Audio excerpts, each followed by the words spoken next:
Josue. Ang paghahanda sa pag-agaw ng Kanaan. Unang kabanata.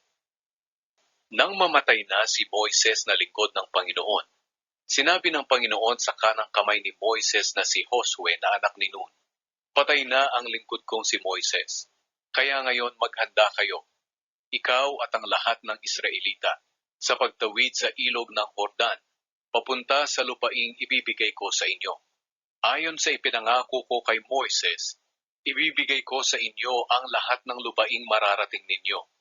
Ito ang magiging teritoryo nyo, mula sa disyerto sa timog hanggang sa kabundukan ng Lebanon sa hilaga, at mula sa malaking ilog ng Euphrates sa silangan hanggang sa dagat ng Mediteraneo sa kanluran at ang lupain ng mga Heteo. Walang makakatalo sa iyo habang ikaw ay nabubuhay. Sasamahan kita gaya ng pagsama ko kay Moises. Hindi kita iiwan o kaya'y pababayaan.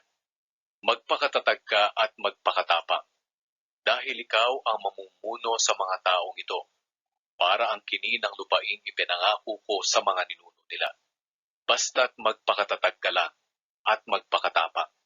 Sundin mo mabuti ang lahat ng kautusan na ibinigay sa iyo ng lingkod kong si Moises.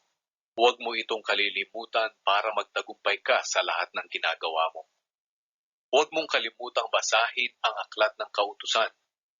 Pagbulay-bulayan mo ito araw at gabi, para malaman mo kung paano mo matutupad ng mabuti ang lahat ng nakasulat dito. Kung gagawin mo ito, uunlad ka at magtatagumpay. Alalahanin mo palagi ang bilin ko sa iyo. Magpakatatag ka at magpakatapang. Huwag kang matakot o kaya'y manghina, dahil ako, ang Panginoon na iyong Diyos, ay sa iyo kahit saan ka pumaroon. Kaya inutusan ni Josue ang mga pinuno ng Israel. Libutin ninyo ang kampo at sabihin ninyo sa mga tao na maghanda sila ng mga pagkain nila.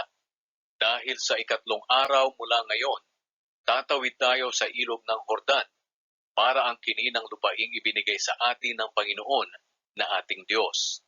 At sinabi ni Josue sa mga lahi ni Ruben, Gad, at sa kalahating lahi ni Manase, alalahanin niyo ang sinabi sa inyo ni Moises na lingkod ng Panginoon. Sinabi niya na bibigyan kayo ng Panginoon na inyong Diyos ng lugar na matitirahan na may kapahingahan. At ito na nga ang lupaing ibinigay niya sa inyo, ang silangang bahagi ng ilog ng Jordan. Mananatili rito ang mga asawa, mga anak at mga hayop ninyo. Pero dapat mauna ang mga sundalo sa pagtawid sa Jordan para tulungan ang mga kapatid ninyo, hanggang sa masakop nila ang lupaing ibinigay sa kanila ng Panginoon na ating Diyos. Pagkatapos, maaari na kayong bumalik dito sa silangang bahagi ng Jordan, para ang kini ng lupaing ito na ibinigay sa inyo ni Moises na lingkod niya. Sumagot sila kay Josue, "Gagawin namin ang lahat ng sinabi niyo, at pupunta kami kahit saan niyo kami ipadala. Susunod kami sa inyo, gaya ng pagsunod namin kay Moises. Samahan nawa kayo ng Panginoon na inyong Diyos, gaya ng pagsama niya kay Moises. Papatayin ang sino mang lalabag sa pamumuno at utos ninyo. Kaya magpakatatag po kayo at magpakatapang."